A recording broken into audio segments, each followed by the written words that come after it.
कोल्हापूर जिल्ह्यातील काही महत्त्वाच्या बातम्या आता आपण थोडक्यात पाहणार आहोत। त्यासाठी आता पाहूया संक्षिप्त बातम्या अर्थात फास्ट न्यूज। करवीर निवासिनी श्री अंबाबाई मंदिरातील दानपेटीतील रक्कम दर 3 महिन्यांनी मोजली जाते। गेल्या 4 दिवसांपासून या रकमेची मोजदाद सुरू होती। गुरुवारी ती पूर्ण झाली। अंबाबाई मंदिरातील 10 पेट्यांमधून सुमारे 1,56,84,533 रुपयांची रक्कम दान स्वरूपात मिळाली आहे। दिवसेंदिवस कोल्हापूरच्या अंबाबाईच्या भाविकांचं दातृत्व आणि श्रद्धा वाढत असल्याचं दिसून येत आहे।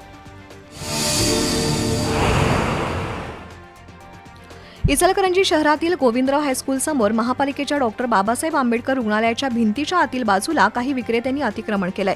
हे अतिक्रमण काढण्यासाठी महापालिकेचं पथक गेलं। त्यावेळी एका टपरी चालकानं महापालिकेचे मिळकत व्यवस्थापक श्रीकांत पाटील यांना धक्काबुक्की केली। त्यानंतर महापालिका कर्मचाऱ्यांनी निदर्शनं करून धक्काबुक्कीचा निषेध नोंदवला। कर्मचारी कृती समितीनं आयुक्त पल्लवी पाटील यांची भेट घेऊन संबंधितांवर गुन्हा दाखल करण्याची मागणी केली।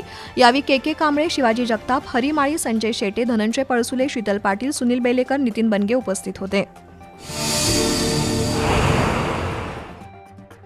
केशवराव भोसले नाट्यगृहाच्या पुनर्बांधणीचं काम रखडलंय। तसंच रंगकर्मींच्या सूचना ठेकेदार आणि सल्लागार कंपनीनं पाळलेल्या नाहीत।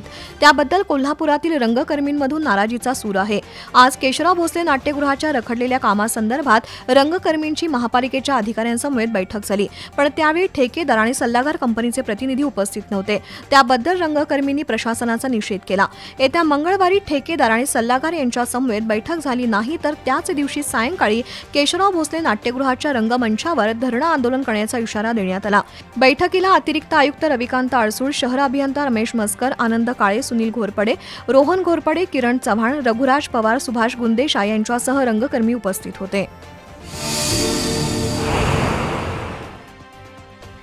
क्षमतेपेक्षा अधिक विद्यार्थ्यांची रिक्षातून वाहतूक करणाऱ्या 21 व्यावसायिकांवर गेल्या 3 दिवसात शहर वाहतूक नियंत्रण शाखेनं कारवाई करून प्रत्येकी 10,000 रुपयांचा दंड वसूल केला, तर 3 दिवसात एकूण 2,10,000चा दंड वसूल करण्यात आलाय।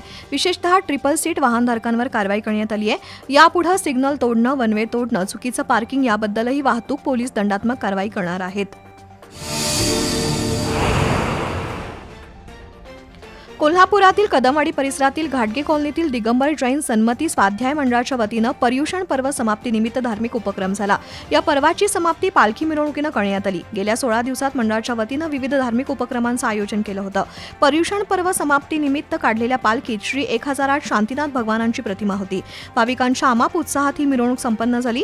यावेळी महिला मंडळाच्या अध्यक्षा कविता बड्डे, उपाध्यक्षा तेजस्विनी पाटील यांच्यासह श्रावक श्राविका उपस्थित होत्या।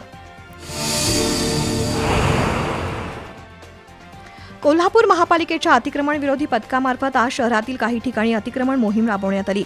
बिनखांबी गणेश मंदिर, महाद्वार रोड, अंबाबाई मंदिर, पापाची तिकटी, ताराबाई रोड, ज्योतिबा रोड इथल्या कारवाईत 4 छपऱ्या, 9 पत्रा शेड, 7 स्टँड बोर्ड, 22 कॉट, 42 लोखंडी टेबल, पाईप आणि रांगोळ्या पिशव्या जप्त केल्या।